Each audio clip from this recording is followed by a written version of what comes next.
கண்மணி அன்புடன் அடுத்த வர எபிசோடில் பார்த்தீங்கன்னா, அன்பு பார்த்தீங்க அப்படின்னா, அவங்க ஃபேமிலியோட எல்லாரும் பார்த்தீங்க அப்படின்னா, அந்த இடத்துலேருந்து ஜீவாவோட வீடு குடுத்த அந்த இடத்துலேருந்து கிளம்புறாங்க. கிளம்பி அவங்க வீட்டுக்கே எல்லாரும் போறாங்க. அன்போட அப்பாவுக்கு உடம்பு சரியில்ல. அவங்கள பார்த்துக்கணும். அது மட்டும் இல்லாம இனிமே இங்க இருக்கிறதுக்கான வேலை இல்ல. கண்மணி கூடயும் சண்டை போட்டுருக்கோம். இனிமே நம்ம இங்க இருக்கவும் முடியாது. ரெஸ்டாரண்ட்லயும் வேலை பார்க்கவும் முடியாதுன்னு சொல்லிட்டு ஃபேமிலியே எல்லாரும் கிளம்புறாங்க. போறப்ப கண்மணி கிட்ட சொல்லிட்டு போகணும்னு கண்மணிய கூப்பிடுறாங்க. ஆனா கண்மணி வெளியே வரமாட்டாங்க. இனிமே அந்த ஃபேமிலிக்கும் எனக்கும் எதுவும் இல்லன்னு நான் முடிவு பண்ணிட்டேன். அப்புறம் எதுக்கு நான் வரணும் அப்படின்னு சொல்லிட்டு கண்மணி வந்து வெளியே கூட வரமாட்றாங்க. இதனால அன்பு ரொம்பவே சோகமாயி வீட்டுக்கு போயிட்டாங்க. வீட்டுக்கு போயிட்டு வெண்ணிலா வந்து என்ன எல்லாரும் இங்கே வந்துட்டாங்கன்னு சொல்லிட்டு பாட்டிக்கிட்ட கேட்குறாங்க. அன்பு இந்த வீட்டுக்கு வரணும் தானே எல்லாம் எதிர்பார்த்தோம். அந்த மாதிரி அன்பு வந்துட்டான். கூடிய சீக்கிரம் நம்ம வழிக்கு கொண்டு வரலாம், கவலைப்படாதன்னு சொல்லிட்டு வெண்ணிலா கிட்ட பாட்டியும் சொல்கிறாங்க.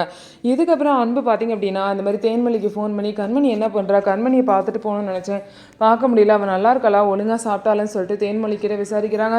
தேன்மொழி நல்லா இருக்கா, ஆனால் என்ன ரொம்ப ரோஷமாக ரொம்ப கோவப்படுறா அப்படின்னு சொல்லிட்டு சொல்லிட்டு இருக்காங்க. கண்மணி என்ன பார்க்கணும்னு சொல்லிட்டு அன்பு கேட்கவும் கண்மணி தூங்கிட்டு இருக்க கண்மணியை வீடியோ கால் மூலியமாக அன்பு கிட்ட தேன்மொழி காமிக்கிறாங்க.